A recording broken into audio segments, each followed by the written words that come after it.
6:00, we'll call the meeting to order. Roll call, please. Supervisor Gens. Here. Nudo, Here. Brookhouse, Gama, Gashke, Beardson, Here. Kirby. Here. Yig member Sasha. Yig member Charlotte. Here. With cupcakes. Let the record show Sasha is excused, Gashke is excused, Brookhouse is excused. Gama's gonna be here in a half an hour supposedly. Okay. Citizens' comments. At this time, we'll open the meeting up to citizens' comments. Anybody wishing to speak? Anybody wishing to speak? Anybody wishing to speak? Seeing none, citizens' comments are closed. Reports from the chair, I have none. Reports from the committee, anybody have a report? CABA first quarter report. Brock, you're up. Thank you. Good evening, Brock. Oh, wait, Brock, time out. I already fumbled. Approval of minutes, April 10th, 2025. So move. It's been moved by Supervisor Gearston, second by Supervisor Kirby. All those in favor? Aye. It passes unanimously. We don't want that owl to catch me in anything. Brock, now you have the floor. Sorry about that. All right, no problem. Thank you. Brock Portillo with CABA here to report on the first quarter revolving loan fund activity. Before I get into the reports, three quick things outside of that. First, on the EDA defederalization program, just a quick update there. Once again, thank you to this committee and for the board for the support. CABA had our board meeting last week where we updated kind of our side of the equation with our resolutions and letters of support from our board. That has all now been approved and signed off. So where that sits right now is now I'm working to kind of package up all of the materials, all the data, the final financial reports to submit to the EDA. I would anticipate that being done within the next week.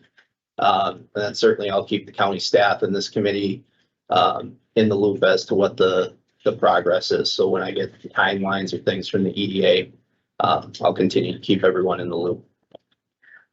Second, I just want to mention we last week or 2 weeks ago, we did hold our business lunch series regarding the EPA attainment issue. I know county executive attended that, as well as 100 and some odd business leaders from throughout the community. If you're not aware of that, probably should be. It's a hot topic and can certainly have an impact on economic development throughout our community. We had speakers, professionals from the DNR, from the MMAC, and a environmental attorney come to speak on the topic and talk about who this impacts, how it may or may not impact businesses. And it was really just educational, but that certainly could be potentially a hindrance to economic development in the community. So we're certainly going to stay on top of that and continue to work to resolve that. We don't want to make things any harder on ourselves than we need to be, and we want to be as pro-business as possible. Last but not least, the status update on the annual audit, both the financial and the single audit. Patty attended the audit committee representing the county. So Patty, if I misrepresent anything here, please correct me. But obviously we have the financial audit, which I think everybody's aware of what that is, as well as the single audit. The single audit is really like the financial reporting and compliance regarding the loan funds. In this case, specifically like the EDA and the EDA CARES program, where they're auditing, making sure that our records are in good working order, right? That they're complete, they're accurate, they're timely, and that our administration of anything to do with those loan funds is in accordance with our contracts, both with the county and the EDA. In both cases, clean opinions, kind of clean as can be, no adjustments, no findings, no control deficiencies, no material weaknesses. So of course that's the expectation. But good to get that sign off. When those are finalized, they'll be shared with the county. All right, those are my three things outside of there. Regarding the reports, not much to update here. I would say we, between the EDA and the EDA CARES program, we do have $2.6 million of low interest loans pending. Those have been pending for a little while here. I would just say like in both cases, those are for equipment expansions. I would just say like the lag time there is regarding the purchasing of the equipment and the just lag time in equipment deliveries right now. So, those are for two loans. One is $1 million, one is $1.6 million. I would anticipate we close the $1 million probably within the next month or so. The 1.6, probably still has some time, probably 3 or 4 months before funds are out the door. And then my last note is just in the high impact fund, we have some funds pending there as well. We've talked about in the past, Concept Labs and West Rock. And I would just say they're kind of, same thing of like why those have been pending so long is we use an abundance of caution on this program and really kind of hold back the funds until those companies have occupancy permits in the building. So at that point, like the project is here, they've invested heavily into the community, the building is built or the improvements are made. Concept Labs just received their occupancy permit last week. And West Rock has their temporary occupancy. But again, so why are those pending? Just out of an abundance of caution and being very protectful of those assets.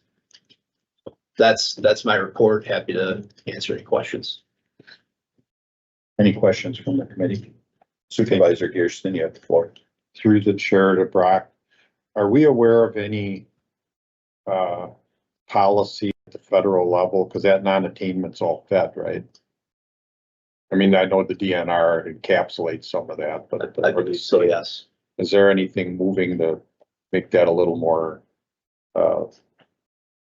feasible for us here in the zone at the federal level? Yeah, well, I think the MMAC is really kind of like leading the charge on that. Admittedly, certainly not an environmental expert, but we do have a lot of information from the luncheon that I'd be happy to share. So MMAC is pushing. Yeah, Dale Kuyenga. Yeah. Kuyenga. I'm not sure if I'm pronouncing that. Exactly right. He's a good guy. Yeah. So good. All right. That's it. I yield. Thank you. Thank you. Any other questions or comments? Okay, thank you. Thanks. Human Services Building status update. So I don't know that we need to have one person come up and give me an update since everybody's here for this.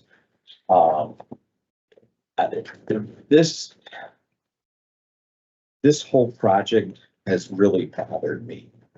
I mean, when we missed by over 15 million, and I'm not going to get into that at this point. And then now, as I sit here, we were supposed to have occupancy on that building. And we're up against maybe June 30th of next year when the grants are going to run out. And again, I also am not going to micromanage who didn't tell what to who and who's responsible for paying for what. Not going to get into that. I basically want to know why it's been so damn slow and what's going on with it. Where are we with the contingency? When can we expect occupancy? When is, where are we at with this? So if someone wants to start, that's fine. Anybody want to start? Flip a coin. Somebody start. Shelley, if nobody's gonna step up, you're gonna get it then. I was ready. So right now we did a summary report for you. Right now, the projection for the county to transition into the space is Q3 of 2026. We're showing the contingency with all the updates that we've received in the last month from the CMA. we are at just above the 3/4 of the allotted contingency that you'll see on page 2. So we do, if there's questions particularly through that, I do have Partners in Design, CMA, Bayer here to answer those as well. So how much do we have left on our contingency? It's, we're still vetting through it all. So what you see is everything that we know of to date. So some could still be denied, provide, whatever. That number is around 500,000. So we have tentatively 500,000 left in the contingency. Correct.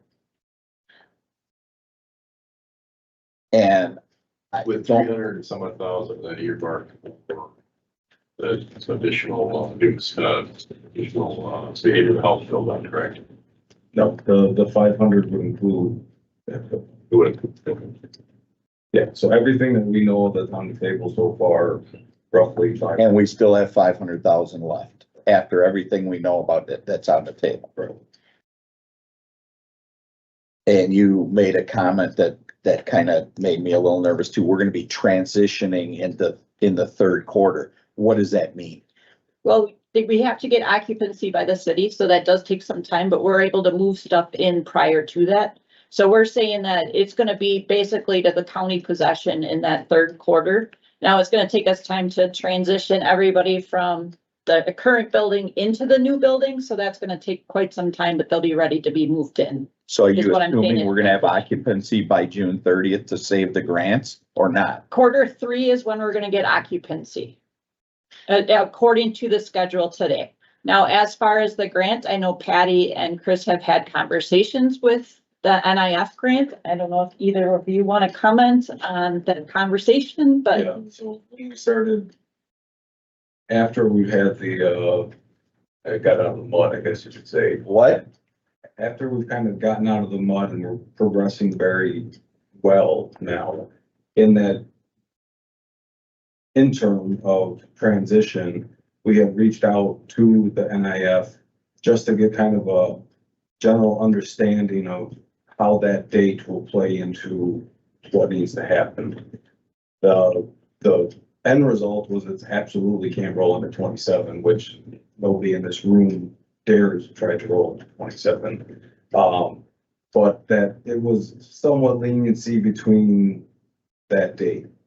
Now that was when we had the projection to be around July 7th, I think was one of the times that being moved in. Now that we've gone through change orders to a heavier degree, it's kind of pushed into the middle of August. We don't want to have that kind of outstanding with the NIF. So as of this week, we actually did start to try to file a second amendment that would move the grant project date to the end of September. We have filed it, but we have not heard back. So what about this section of this project that was in the mud? What does that mean? Went through a portion where project management changed over. There was a change of scope that could sway the project one way, could have effects on contingency. We've worked through that. We're moving forward very, very much progressively better than what has happened. If anybody driven by the building, if you're looking at the emails that Shelley's sending, we're getting a lot of movement going on in the building.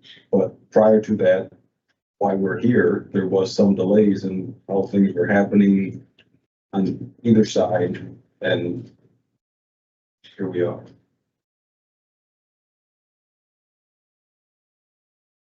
So, let's play devil's advocate here. What if the NIF comes back and says, well, you have to be in by, the end of July and we're not gonna be in? What's? So, anybody else can answer this certainly better than I can, but right now, August is the contractual date. It's what they have to agree to based on change orders on what the recommended time frame could allot for.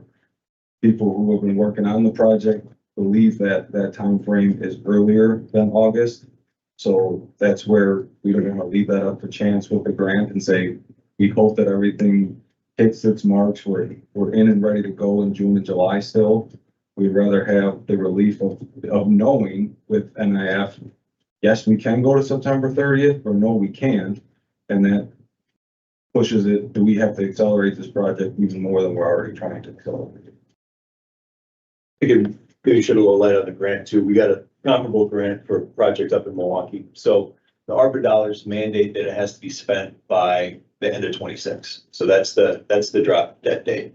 By example, the project in Milwaukee, we described the project as just the core and shell.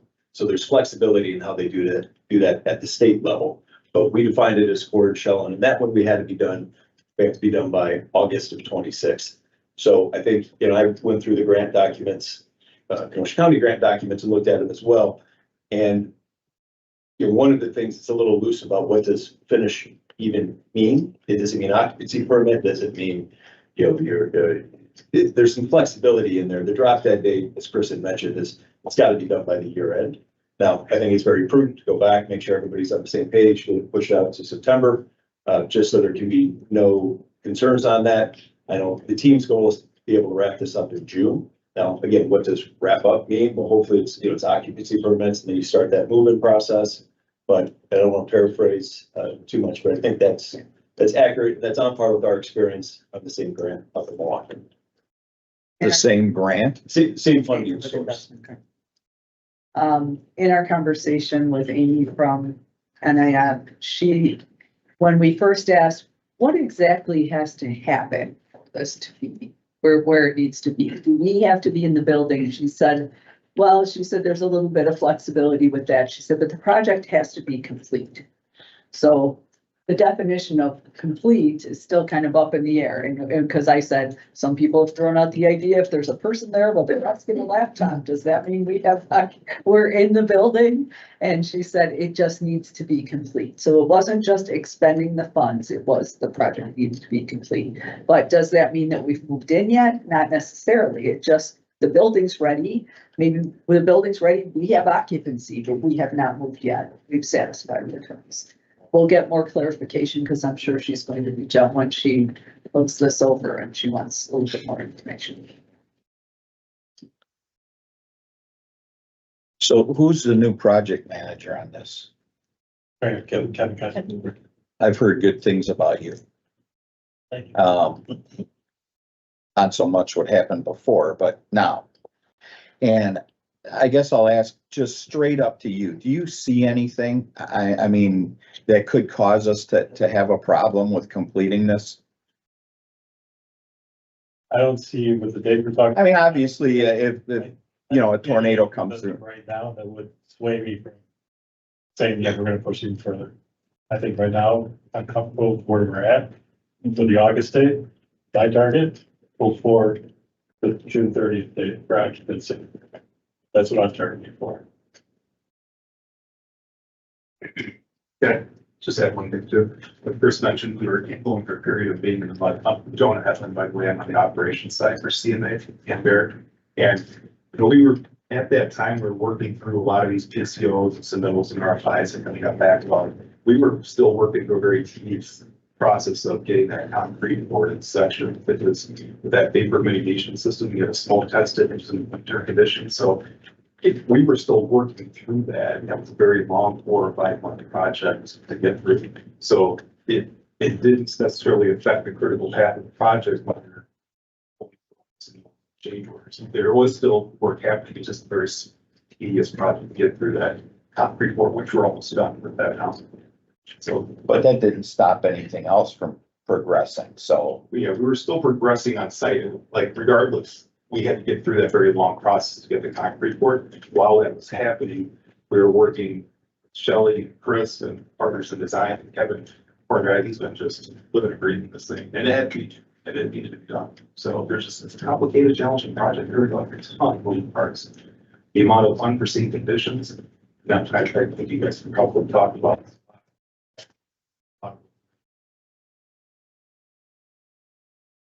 Vapor mitigation. It's been a challenging project for a lot of us, but we've been this transparent and open and honest with Shelley, and she's got our attention. Like Kevin mentioned, we've got we're going to do everything we can to hit that June 30th date. So that's 4 months to go. So some things can pick up, or pop up. We're gonna We've adjusted the team as well to make sure, like typically some of our assistant PMs will have multiple projects. This one, we changed it to where everybody on this team is 100% focused on this project. That's good to hear. So just want you to know that we're on it.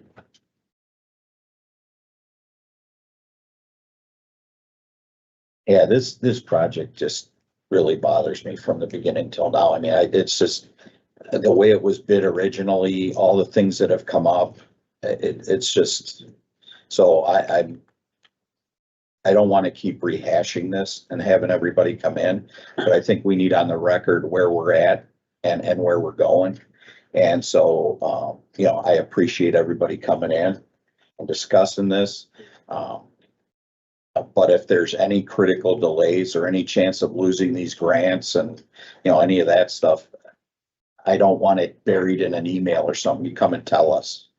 So I respect somebody that comes and says, all right, listen, this happened, this happened, this happened. So this is where we're at. But me having to call a meeting and figure out all this crap bothers me. So, you know, I can't wait till this is done and we're in there. So that's, anybody on the committee have anything else? Supervisor Pierce, thank you. Mr. Chairman.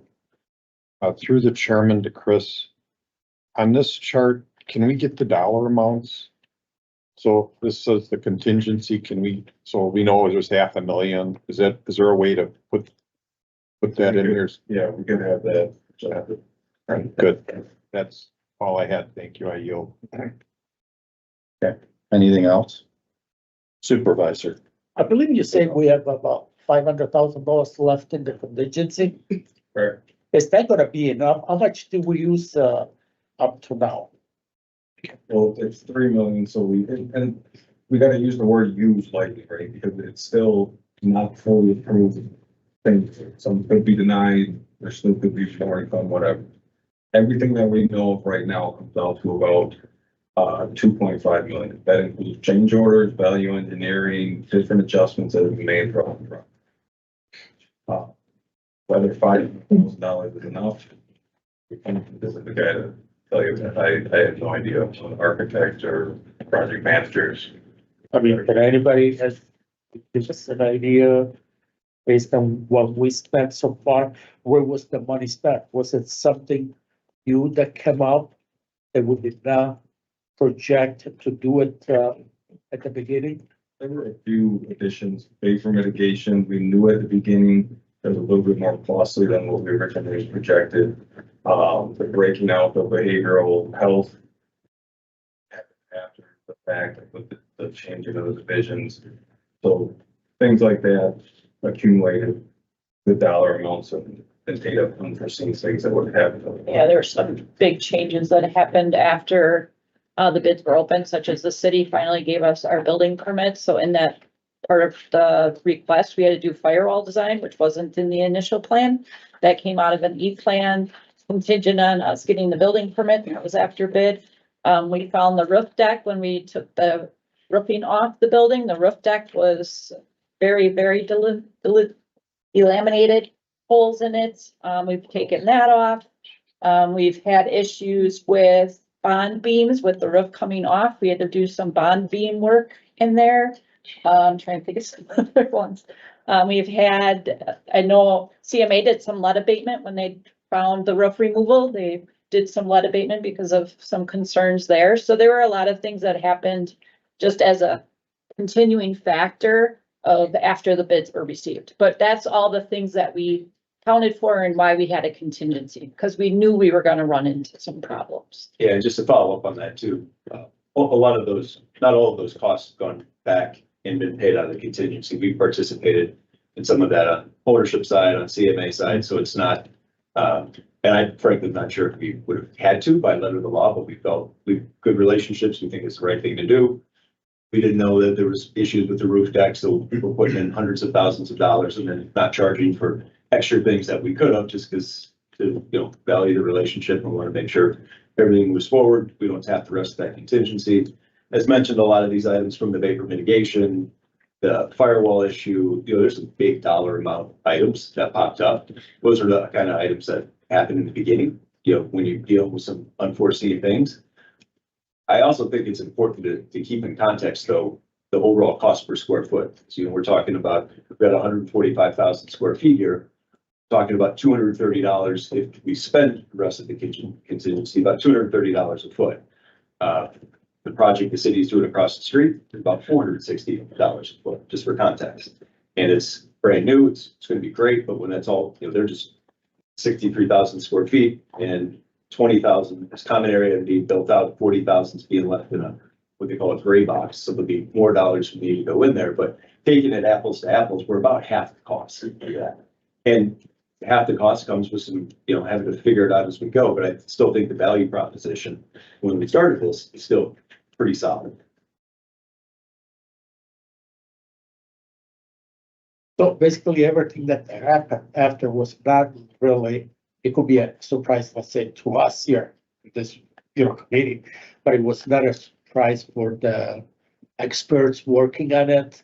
That was kind of.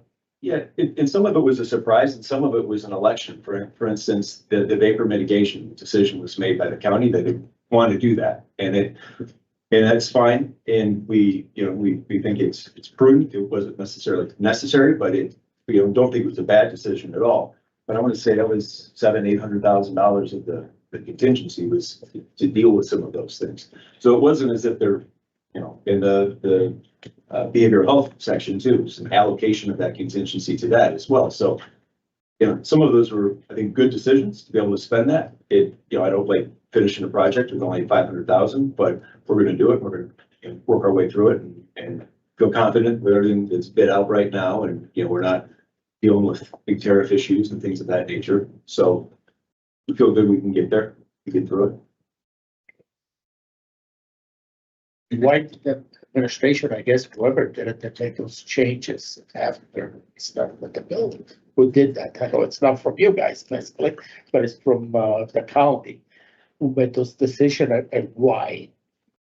Talking about the division of behavioral health. So Kate, I can speak to the behavioral health. That decision to split aging, disability, and behavioral health was done long after these plans were in place. I understand that one. So that There was was another thing that was changed. There's an election for vapor mitigation, Okay. and we deal with that a lot. And so I don't think it was necessarily the wrong decision either. It was just a decision. Okay, and I'm not saying that it was a wrong decision. I'm saying, when was the decision made?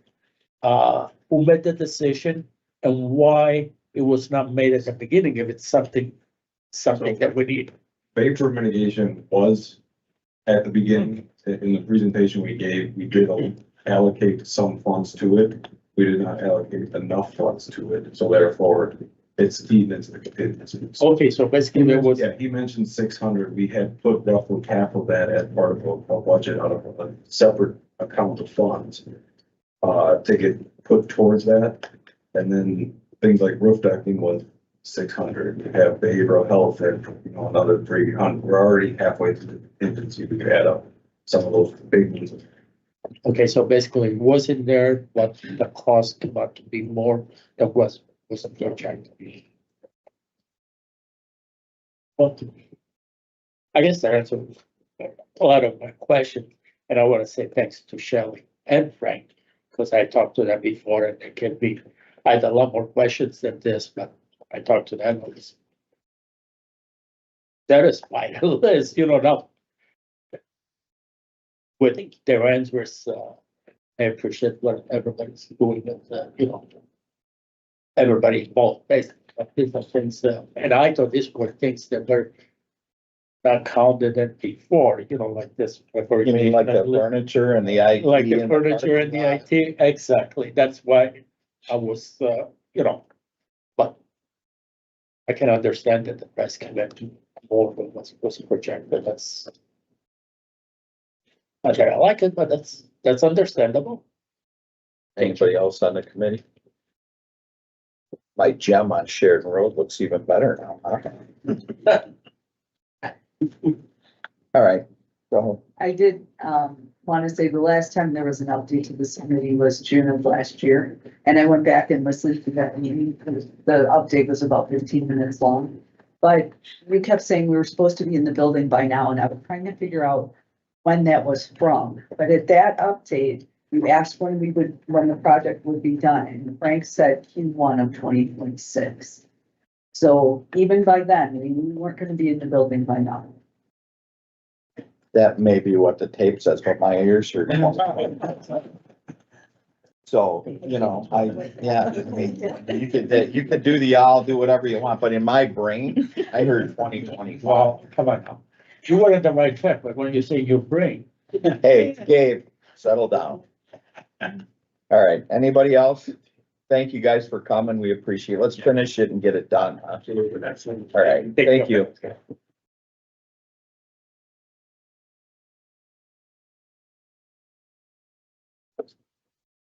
yes.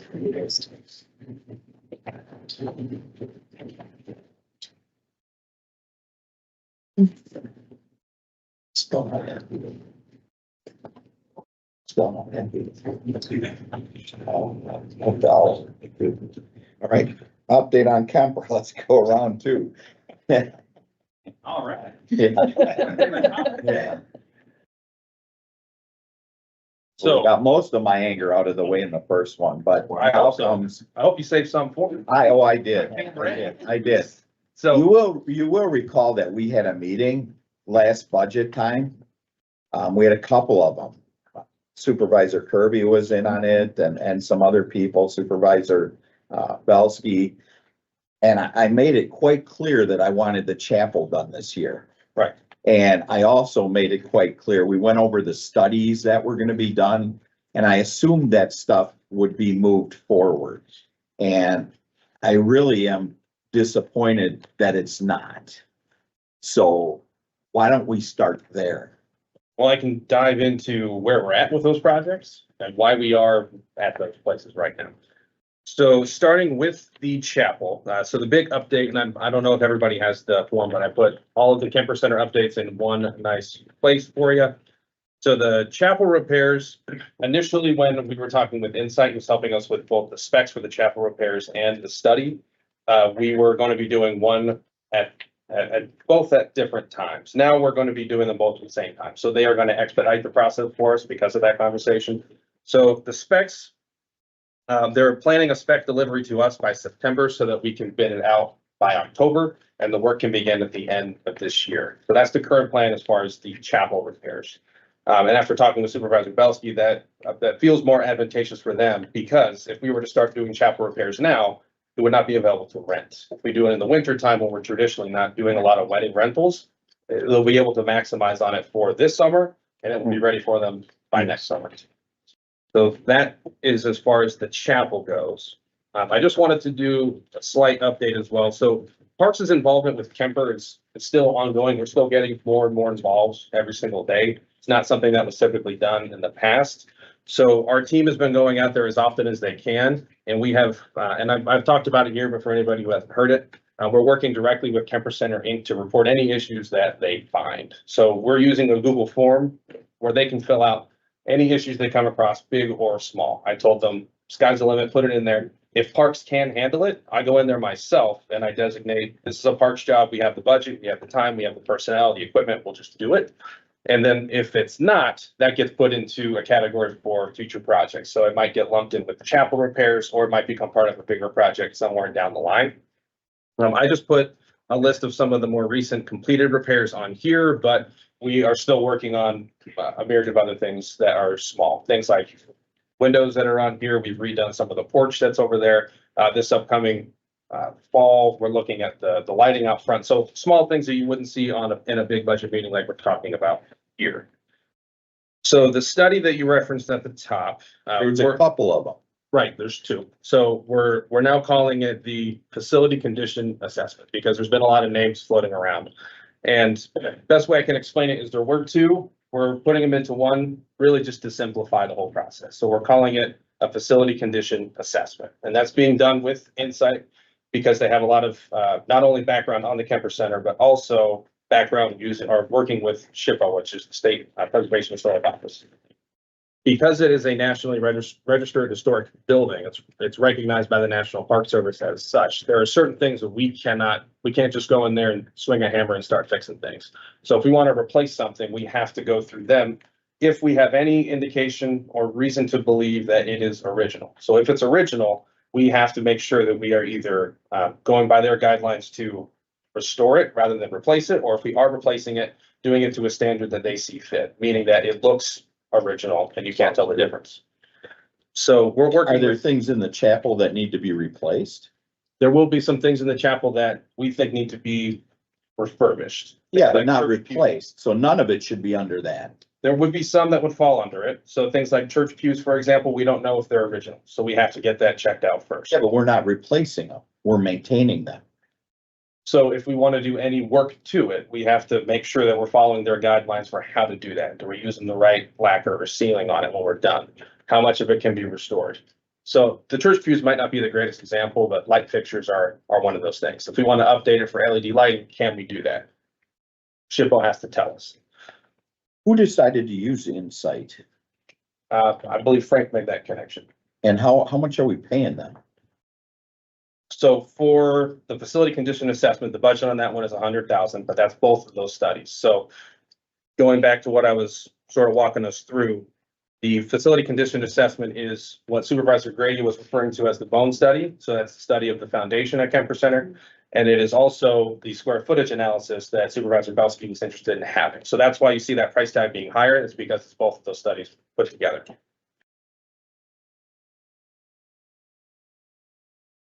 Those are the people from the courthouse. Don't even get me started. Well, Do you guys have questions on those, or do you want me to proceed to the shoreline? Well, I really thought that when we talked about it last year in October and November, it would be done over the winter of last winter and we could start renting it out. And now it's looking like, there's nothing, I can't go back and make that happen. But, we need to make sure that we coordinate this and get it done.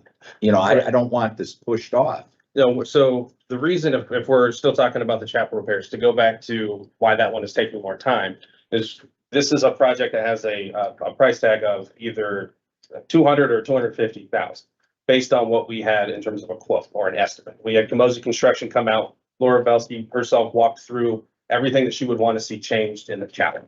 So we're going off of her notes of what needs to be done, and that was the estimate that Camosi gave us. That's what we're using for the budget. Now, for a price tag of that big, we can't just start working. We want to hire a general contractor who can come in and oversee the entire project, because it's not one type of work. There's several different types of work in the scope of work, and we need specifications for that to go to bid. That's just how we do the bidding process. So we want to hold a contractor to whatever the specifications are. If we tell them we want a certain kind of paint, we have to hold them to that. If it needs to be SHPO approved, or SHPO has to take a look at it, we want to be able to hold them to that. So we need time to develop those specifications. If we were to move quickly and just run in there, we would not feel, well, one, we would be superseding the bidding process, which we don't want to do. That's the best way I can explain it. So when are these estimates or bids coming in? So September is when they plan on having spec delivery. We'll go to bid right away as soon as we get it. So if we get it at the beginning of September, we'll go right away. If it's the end of September, October would be the latest that bids to be released. Supervisor Nugent. am I missing something? Maybe.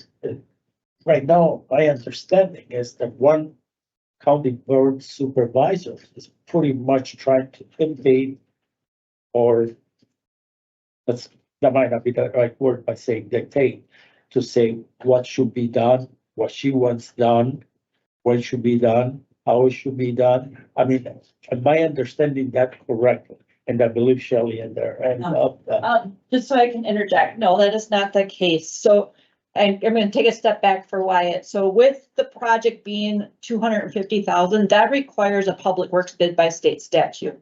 To do that, we have to develop plans, specifications, and send that out for bids. That's a process in its own that requires about a month to get all those bid requirements back. As far as the chapel, my understanding was when it was put into the budget, there were certain parameters of what was going to be included. We got those parameters from Supervisor Belsky, who had that as part of the packet of what went into the 250, which was done. I don't know if it was on the floor, but it was part of an amendment that was made, right? I don't believe this was part of the budget. that we presented. So those items are what is included in the 250, and that's how that project got set up, if that's a little bit clearer. It was more her role with the Kemper board. They all worked together and looked at it. It wasn't just a supervisor saying, I mean, she's not qualified to say this needs to be done and this needs to be done and this needs to be done. That's not the point. So just to clear that up, it was the board went through it and made a list of things, and she basically liaison that to Wyatt. And he said, well, we could do some of this stuff right off the bat, which he did, which I thought then meant that this was ongoing. And much to my surprise, it's now 6 months later or 5 months later, and we're now thinking about getting estimates in and putting out an RFP and doing that. So, I mean, it just, to me, I thought the timeline was different, but I'm not gonna argue that now. I just want to see this stuff get done. And I want to see that chapel done at least by this winter so that we can, the next season, because we keep as a board saying, you know, we need to make more money, we need to make more money. But, you know, I don't know a bride that will, I mean, it's just, go ahead, Gabe, you still have the floor. I'm just answering. Well, just to temper expectations, and I'm sorry, just to touch on something that you said, even if we do get bids back very quickly and we move quickly, I can't promise it'll be done by this winter. I can promise it can be started by the winter time, but we don't know how much work is going to take between each thing, depending on SHPO, if things need to be refurbished, if things need to be preserved rather than replaced, if that does end up coming down the line. That can change the timeline, just to temper expectations there. Is this 250,000 or whatever? Yeah. Was that part of the budget? Was that included in the budget? So it was included in the budget after it passed, but if your question is that what we initially presented as Parks, as Public Works, it wasn't. But then it was approved by the To board. clarify, so this is coming out of some of the funds that are in the Kemper capital budget line. We have the roofing, we have the exterior, there's been other little projects that are kind of part of that budget. Some of those come under budget. We've kind of let that sit because it's a 10-year project. 1 year could go over, 1 year could go under. At the end, year 10, typically we would now say, okay, what is remaining? How much do we have left? What do we need to finalize it? We technically have authority to use some of these unspent funds to do improvements to Kemper because that's what that Kemper line item is. So we have a pot of money within that, and then if need be, to be able to dig into parkland development to offset the remaining costs of what this budget. How much do we have in there, right? In the Kemper capital? Yeah, In regards to this or just overall? overall.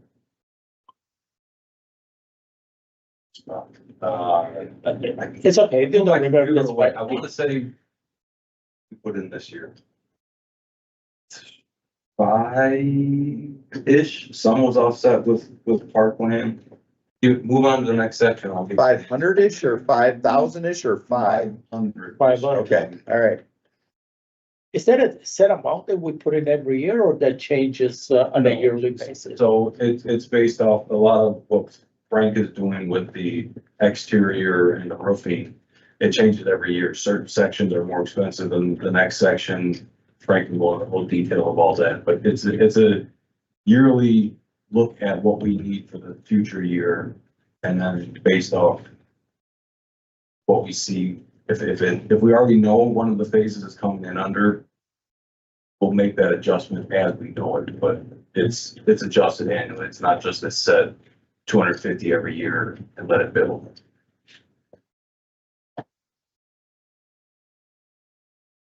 Because this was discussed, based on what you were saying, this was discussed last year. Well, they actually had a contractor go in Yeah. and I don't they didn't pull it out of there. Yeah, I don't remember exactly, but however, Okay, last year was not an all the meeting, but so. okay. Anybody else? Well, you can temper my expectations, but they're still the same. Okay, so I'm looking at next winter. And cause I don't think there's anything that SHPO needs to do, because I don't think we're replacing anything. So, you know, if it turns out that the benches need to be a certain stain or lack or whatever, that's fine. That's still not gonna slow down the project. We're just gonna get that material. Right. No, you're not wrong. I'm not saying that, Okay, I'm not saying alright. SHPO's gonna give us a 4 or 5 month delay. But if we're Right. talking about December versus January, February, it's too Yeah, early I don't to think a tell. lot of weddings are gonna happen in December, January, and Right, February, as which is- opposed to Right. May, June, and July. Yeah, Exactly.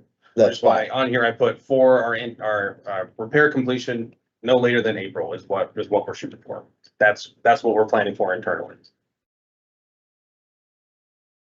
Okay, now let's move on to the elephant in the room. All right, so there's not a whole lot of new developments with the shoreline, other than we are currently working with Baird, who did the initial plans for the shoreline repair, to work on a phased approach. So we have started that process. We can start working on a phased approach. What you'll see in here, and I brought the federal memo for anyone who's interested or curious to read it.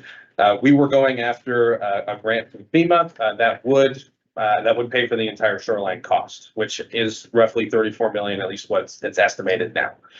That was one of the only grants out there that could, well, one, that we fit the program for, but two, could take on the entire cost of the project. So we're switching to a phased approach for multiple reasons. One, it'll make it easier for us to go after grant funding, but two, if this does have to end up in the county budget and become a capital project, it'll be much easier to spread it out over a period of time and much better for the capital budget in general. Otherwise, the FEMA grant project, or the FEMA grant program rather, was our sort of our Hail Mary, trying to get the whole thing funded, and that program was canceled by the federal government in April. So they released a memo saying this, not only does this program not exist, I feel bad for the folks who had been awarded it in 2 years past. They canceled funding for any outstanding awards for that program. It was done in about a day. So as soon as we got that memo, we spoke with Baird, opened up the contract to start phasing it again. Are we, so Baird gave us the original estimate, right? Is that what you're telling me? Correct. Okay. Yeah. Who did it for the city? Who did the I work? believe it was Red Barn, if I'm not mistaken. I can go back in time. Yes, they hired a consultant. His name was Red Barn. No longer in business. However, we are considering reaching out to them just to take a look at the plans that we have for the county to see if he'd be interested in just reviewing those to make sure we're moving ahead.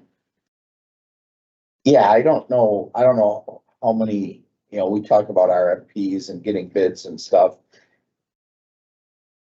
I don't know that one bid or that one estimate is rock solid, excuse the pun. I mean, how the city did it. They did it moving the heavier rock in different areas and I mean, they did some things and they also had a TIF district. I understand that, but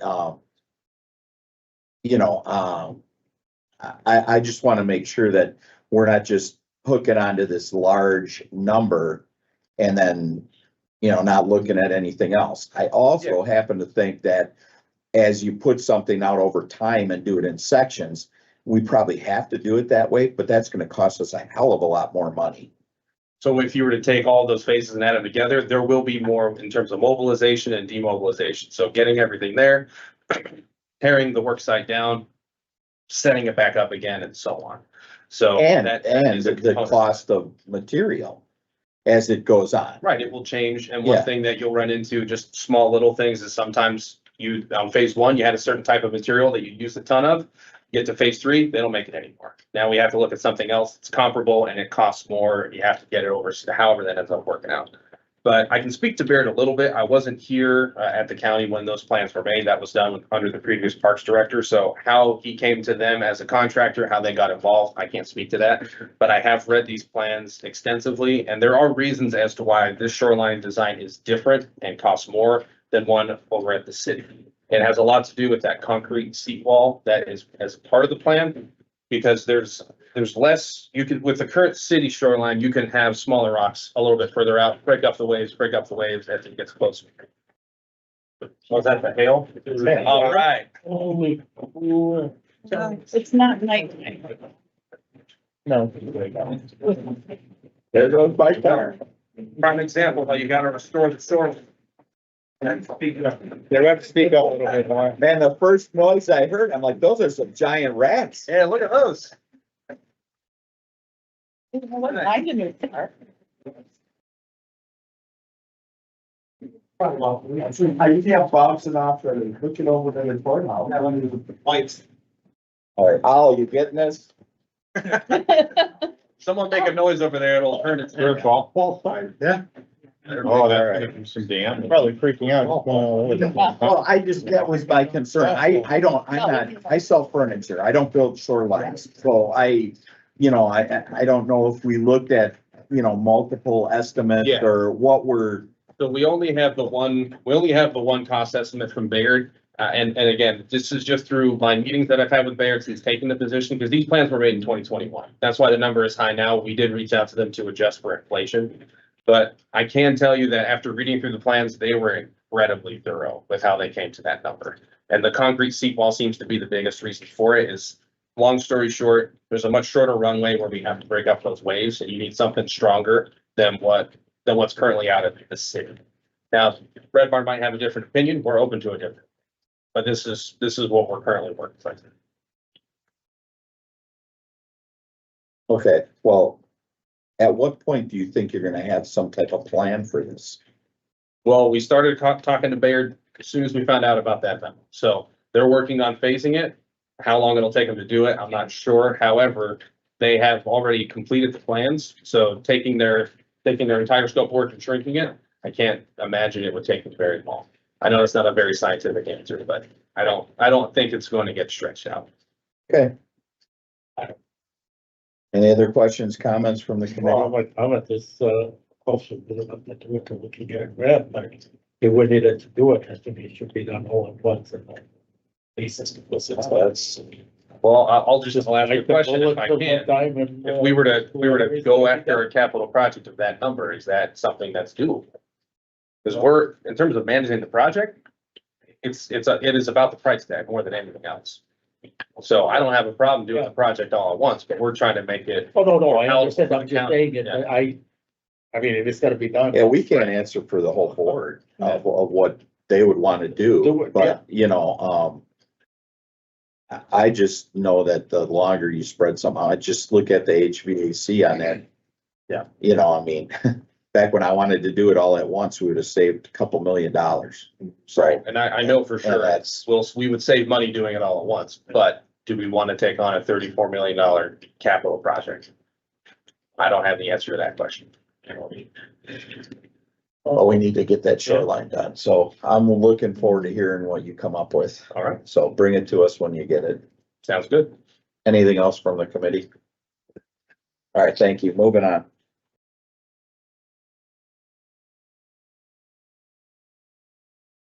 Human Resources, in order to amend municipal code of the Kenosha County, Chapter 4, Kenosha County Sheriff's Department.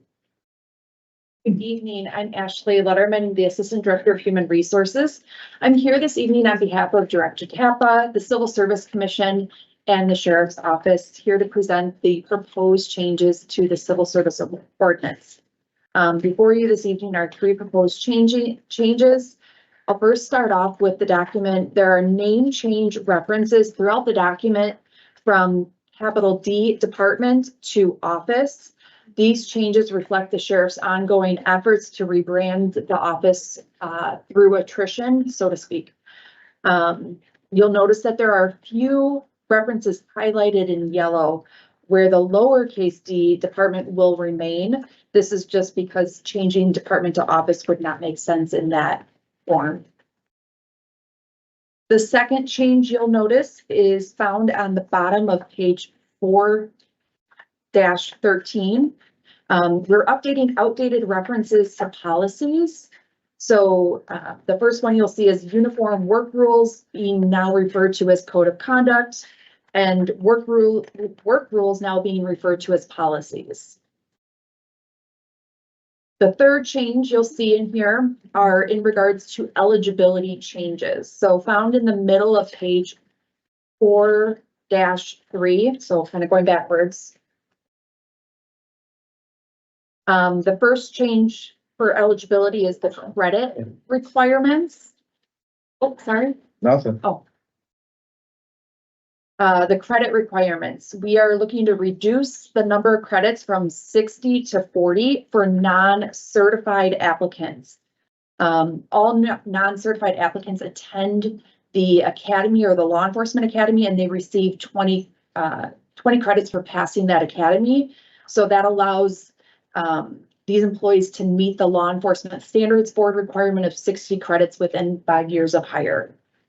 We would still be requiring the certified or certification eligible candidates to have the 60 credits at time of hire. And, Oh, can we ask a question as we go along? On the, Yeah, you can have the floor, Supervisor Miro. Go ahead. thank you. All right, Sorry, all right, I apologize. okay. And the 2-year associate degree, that will be college degree, right? yes, it's associate's degree or 60 credits from an accredited university. Okay. Okay, We'd be reducing it to 40 credits. okay, sorry. And then the next eligibility change that we'd be looking to make is the age at the time of application and time of hire. Currently, it is 20 and a half years at time of application, and 21 years at time of hire. We are looking to change it to 18 and a half years at time of application and 19 years at time of hire. So that kind of summarizes the changes that we're looking to make. Any questions? Supervisor Kirby. Through the chair. So why is there a desire to lower the hiring age to 19? Sure. Okay. So the state requirement is 18 and no college credits. The problem, and that was a question that came up in JLEC, so I just kind of want to address it. So the reason why we don't want to go to that is because you're required by the state LESB board, right, to get those 60 college credits in 5 years. So we hire somebody with no college credits, we have to monitor that for 5 years. And if they don't get those 60 college credits, we would have to terminate their employment. So that's a huge investment that we would risk. We've always been 21 from the time that I've been around. 6 years. We went down to 20 and a half to capture a different demographic, if you will, like just so we could capture before 21, so you didn't have to be 21 to hire. Now what we're seeing is we have all these high school students that do dual enrollment credits in high school, right? They don't necessarily get the 40 college credits, which is fine, but they're coming out in the 20 range. So they do a year of college, they become 19, 18 and a half, 19, right? And they'll have that 40 college credits. So in the academy, like Assistant Director Letterman said, they get 23 college credits for completing the academy, which that puts them over that 60 threshold. So some of the reasons are we have an outstanding cadet program within the Sheriff's Office that we started building up again 2 years ago with more funding from the county board and the county exec. So those candidates are typically high school age, but they're also going to college at the same time, dual enrolled in most of the time in school. And those are typically 19 to 20-year-olds when they graduate from our program, right? So we can't even hire our own cadets because of because of that threshold of 20 and a half. We have a cadet currently that's on our internship program that's in the academy right now, that when he graduates, he doesn't meet our standard. So we couldn't even hire him on until he turns 21. By that time, he's gonna get scooped up by somebody else. So that's something. I hope that answered your question. So is there any reason, and I'll be honest, especially as a mom, I couldn't imagine my 19-year-old putting themselves in danger like that, right? The reason you can't have a drink in a bar or buy a pack of cigarettes until you're 21 is because you can't understand the long-term impacts of your decision because your brain's not fully developed. Is there a reason why we're moving it back so far? Could we still keep our cadet program candidates and not lower it all the way to 18 and a half? Well, 18 and a half by the time they apply. But yeah, no, yeah. When so, I mean, I understand what you're saying, right? and hopefully this kid that doesn't watch this or his parents don't watch me, because I know him all, but he is like an old soul in a 18-and-a-half-year-old body, right? He definitely, he worked 2 full-time jobs, paid cash for a brand new truck, that's better than the trucks that are against class. You gotta bring that up, don't you? I was thinking that, for him that I needed trucks. Yeah, you should have went to him for loans then. Yeah, so, yes, but they serve in the military at 18, right? And the realistic nature is that in the state statute is 18 years old, the city hires them at 18. There's levels of fail safes, right? Because we have the testing, we have psychological, that's psychological is way later, but we have, we're gonna have a new process that has a panel type interview, kind of like what we used to have. They go through Civil Service Commission, which I can tell you that sitting through civil service interviews for the last 5 years, they're very keen on immaturity and things like that, and they're not passing people like that aren't what they don't feel are the mindsets that's ready. So that's that fail safe. And that's not even us. That's our civilian oversight committee. That's what you're approving, right? The civil service ordinance. So that's the civil service board. We have no input into who they say yes or no on, right? I've sat through ones that there's candidates that I'm like, man, that was a really good candidate in my opinion, but they don't pass it. Or there's candidates that they push through that, in my opinion, may not pass through the process. But that's that next level, right? The next level, then they go to the administration. And we have the same concerns, right? But are we missing a demographic that we can possibly capture that diamond in the rough, right? The ones that you speak of, and I have an 18-year-old, and I couldn't even imagine in a million years that she would become a cop, right?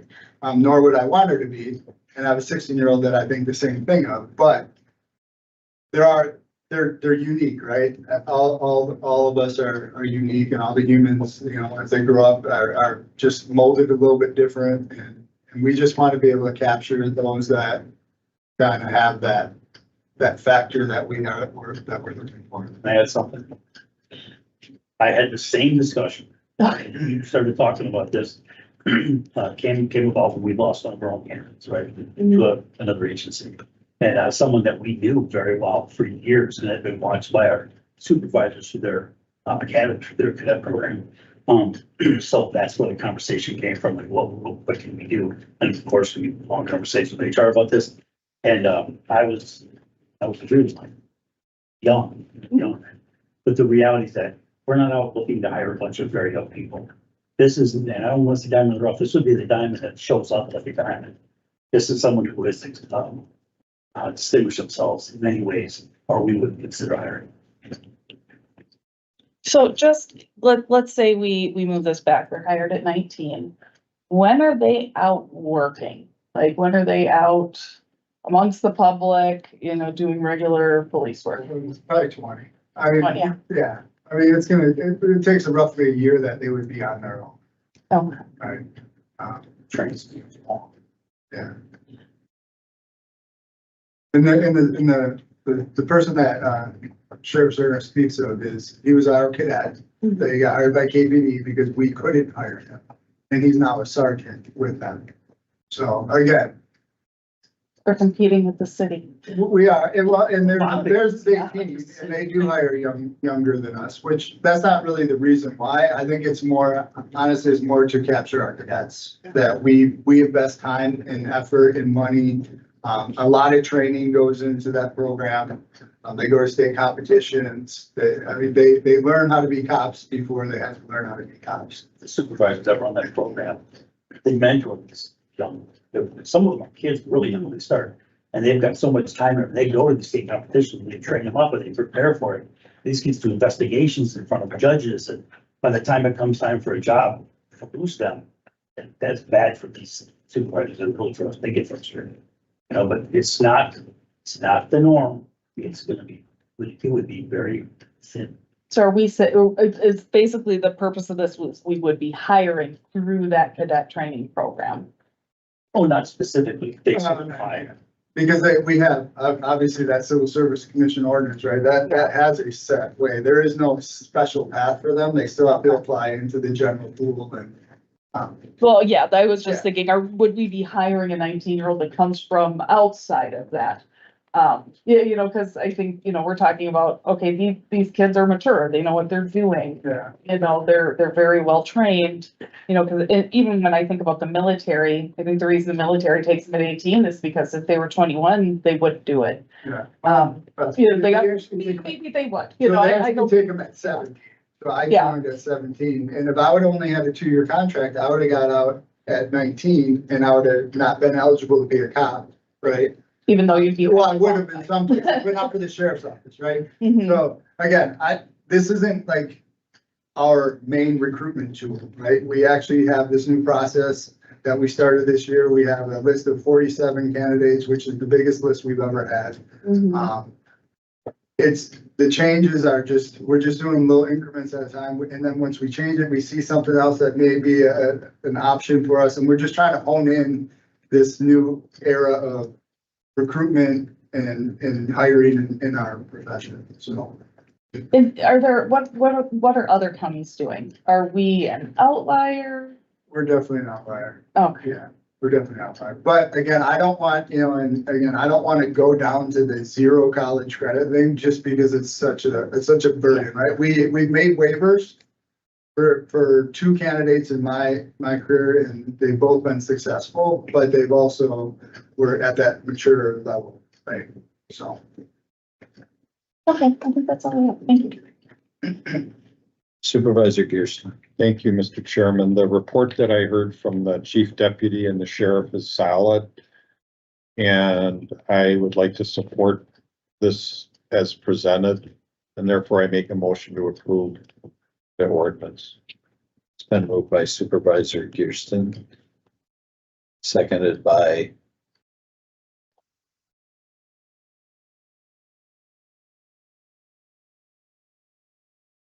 Supervisor Gans. Back to discussion. I think thinking outside the box, and to me, any parent putting a child in danger is, and that's what they do. And that's why I respect the service, all of them at any age, any law enforcement. So, but I also think that, if they can fight to defend our country at 18, they can be a sheriff's deputy at 19. So that's just my take on it. That's all I have, but Supervisor Noodle.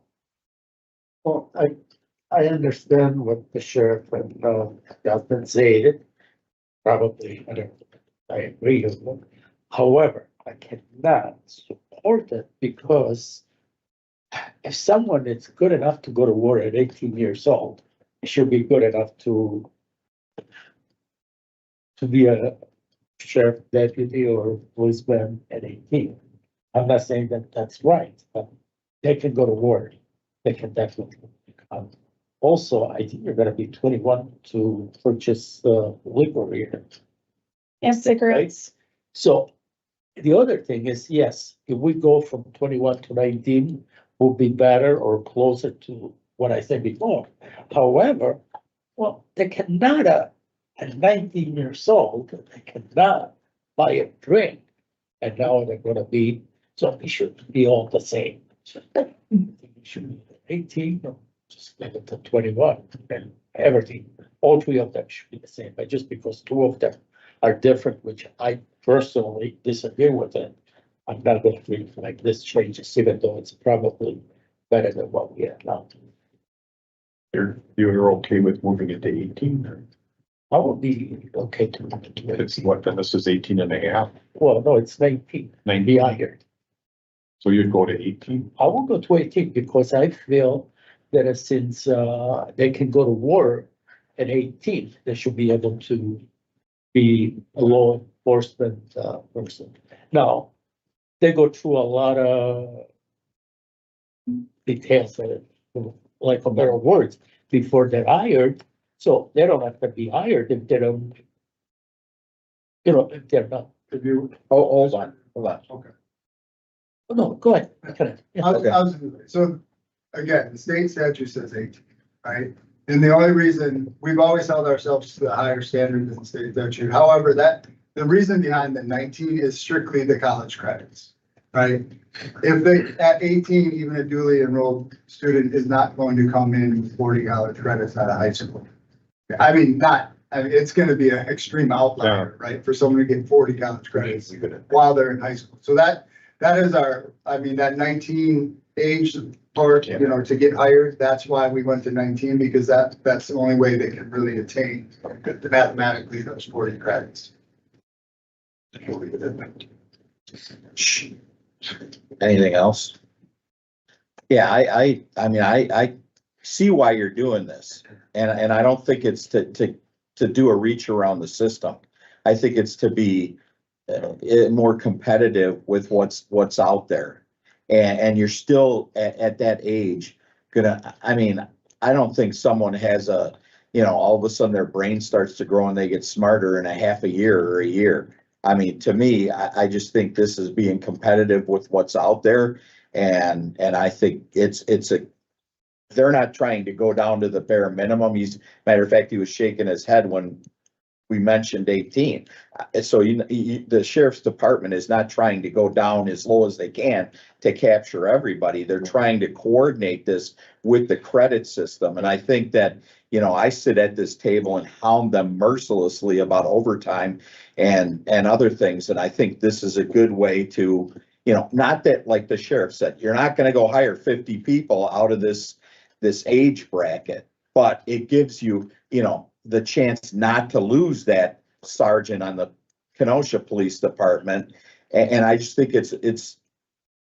hey, when anybody goes into law enforcement or the military or anything, my hat's off to them. Thank you for your service. But I also don't want to restrict what we're doing because of law enforcement and the military. So I think it's a good idea. I think we should support it. And that's the way I'm going to vote. So Supervisor Noodle. I still got the floor from before, right? Okay. Don't know. No, it's all right. I think we turned it over to him, but you can have it again. That's okay. Okay. It doesn't All matter. Where now? Thanks, buddy. Hey, you're welcome.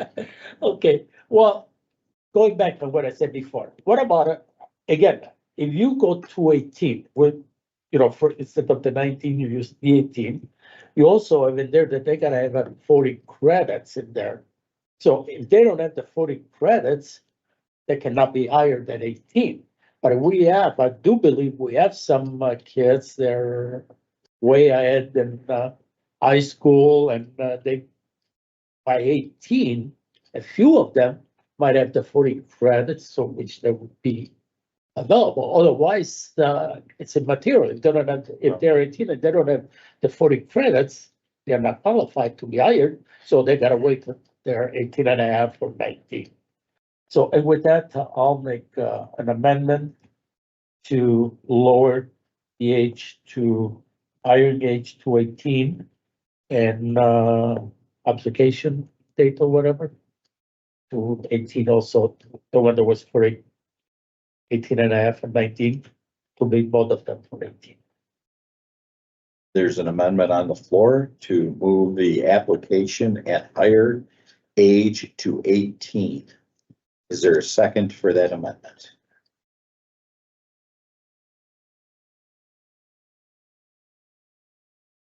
That fails due to a lack of a second. Okay, back on the original motion. Supervisor Kirby. So I feel a little better after hearing your explanation, and I sympathize. I would hate to have to keep training people and have another department take them.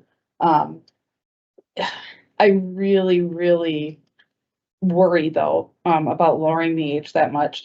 And it's not that, honestly, our brains aren't fully developed until we're somewhere around 24 years old.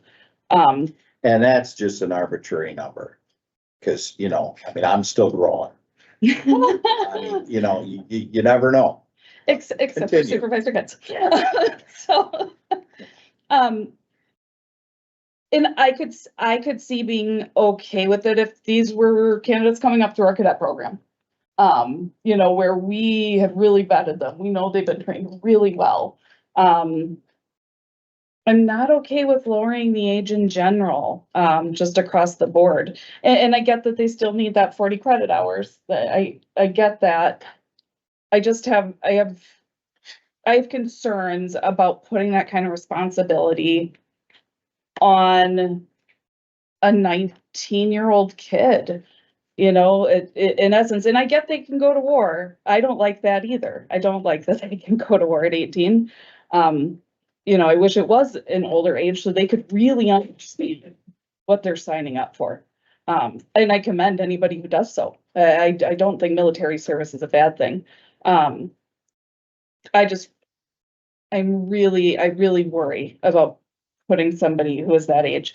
I could potentially support it at this age if we also had a caveat that they have to come up through our cadet program. Otherwise, I'd like to see it at least a year older before we could hire. Yeah. Are you through? Yes. Okay. I'm just gonna give you a little rebuttal. I understand what you're saying and I don't mean to try to bend it, but these same individuals, whether they're ready or not, will be hired by the city or a surrounding county or municipality. So we're not, by not allowing our sheriff's department to do this, we're not saving anybody from doing this. They're gonna find a way around it. And I understand what you're saying, because I have kids too, so I get it. But that being said, I just think that the sheriff's department is not even coming to us and say, we want to go down to the lowest level we can to push people through. They're not even saying that.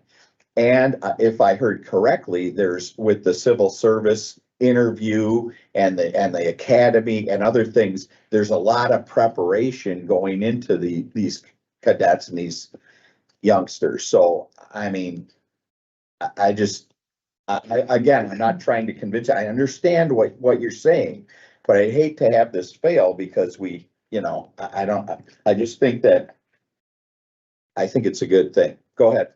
If I could, I'd just like to expand a little bit more about the selection process.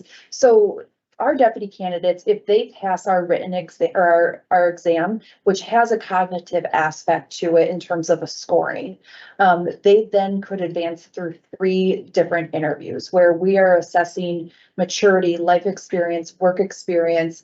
We've interviewed 40-some-year-olds that have very limited life and work experience that have repetitively gone through our process and have not been successful.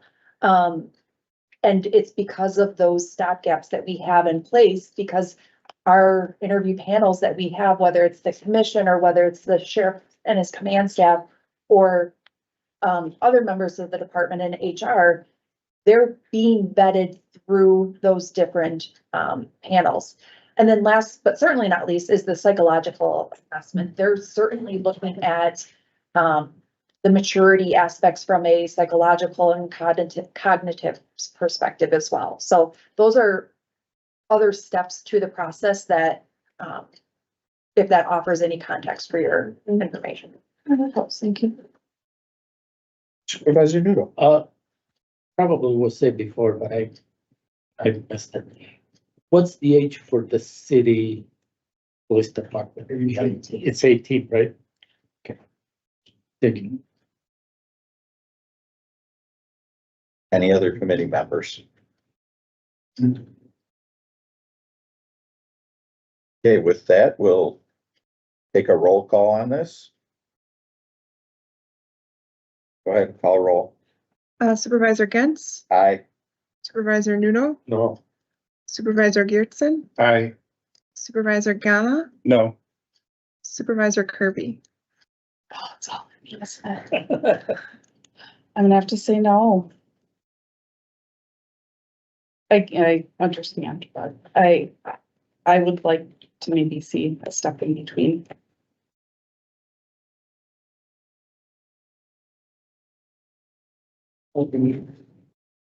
So it fails, but I am passing it around for signature it did pass the judiciary law, it will go to the board next.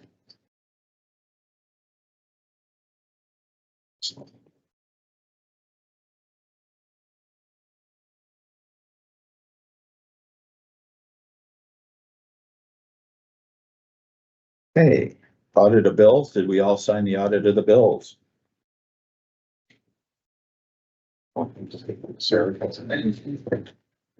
We don't have any, reports from administration? I was gonna split it apart if it go to the board. I mean, if it didn't all go to the board, like you said, Oh. I would have split that section off, because there's still two other sections that were part of it. Okay, no other administration. Okay, so we're done. Move to adjourn by Supervisor Nudo, seconded by Supervisor Gama. Doesn't get to since it's too late. Supervisor Grierson. All those in favor? I Aye.